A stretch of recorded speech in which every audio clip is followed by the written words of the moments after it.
Good morning. Magpi-feedback lang po ako about dito sa iniinom kong 2-in-1 Gluta-Lipo Red Iced Tea po mga madam. So, sa isang box po meron siyang 10 sachet. Nandito po kung paano siya titimplahin. Nandiyan na rin po yung mga ingredients niya. Paano titimplahin mga madam. Pwede siyang may yellow mga madam. Ayan. Tapos, paano ko to tinitake mga madam? Dito, nagtitimpla ka dito ng normal water hanggang dito mga madam. Kasi masishake nyo pa siya. Tapos, nilalagay ko muna siya sa rep. Tapos, pag lumabig na siya, saka ko iinumin. Wala po kasi kaming yelo. Hindi ako bumibili ng yelo. Ayan. Ganun po, ititake ko siya noon. Pag malamig na, iinumin ko na siya. Tapos, side effect po siya. Sa akin po sa akin. Ang side effect nito is nakakapagpadumi po talaga siya. Tapos, anong pakiramdam? Sa akin po medyo masakit talaga. Kasi nga, gusto nang lumabas yung dumi sa katawan ko.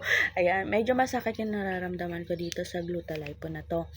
Tapos, pag ilang beses ako nagdudumi, siguro mga 3 or kung gaano karami kayo kumain noon, yun ang ilalabas niya siguro.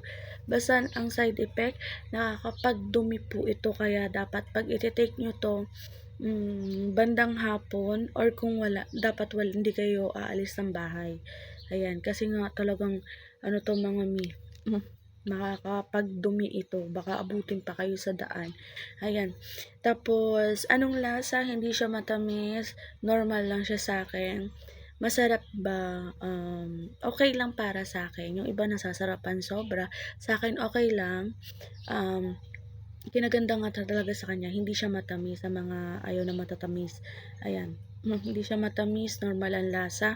Anong itsura? Yung parang pag tinimplan nyo kasi siya, may lumulutang na parang flakes mga madam. Ayan.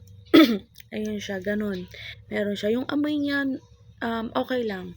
Normal lang, hindi siya mabaho, hindi siya mabango. Normal lang talaga siya. Tapos pag ininom mo, okay lang talaga siya. Yun lang yung masasabi ko, walang ibang walang halong keme-keme mga madam.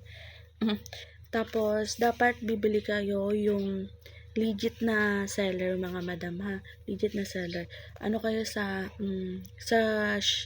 Shopee or Lazada, check nyo muna yung bumibili doon kung legit ba or kung maraming bumibili or maganda ang mga feedback nila doon sa binilhan nilang ganito. Ayan. Basta, expected, pag-iinom nito, huwag kayong aalis ng bahay. Ayan, kasi nga, hindi nyo may enjoy pag aalis kayo ng bahay kasi piling nyo lagi kayong dudumi. Lagi kayong dudumi talaga mga madam. Tapos, tuwing kailan ko to tinitake, nung unang try ko po nito is tinake ko to ng morning, nagdudumi na ako ng hapon. Tapos kanina po, kagabi, trinay ko naman ng gabi. Ngayon siya umepek. Habang nagbi-video ako, kumukulo po yung tiyan ko. Ngayon may tao lang talaga sa siya. Pero kanina pa nakapagdumi na ako. 3 beses na yon.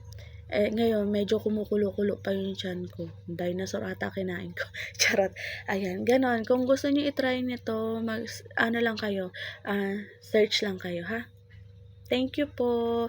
Ayan, try nyo na to. Super effective. Hindi pa lang talaga ako pumapayat kasi 3 sachet lang to. Ayan. Kaya, ano-ano din mga madam. Inano ko lang sa inyo kung legit ba, nakakapag ba ito. Feeling ko naman legit to. Umpisa pa lang naman kasi ako. Legit to kasi may side effect na siya sa akin. Ayan. Thank you, Gluta-Lipo.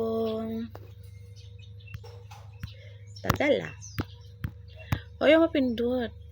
Ayan. Basta, bili kayo nito, ha? I-check kung legit seller.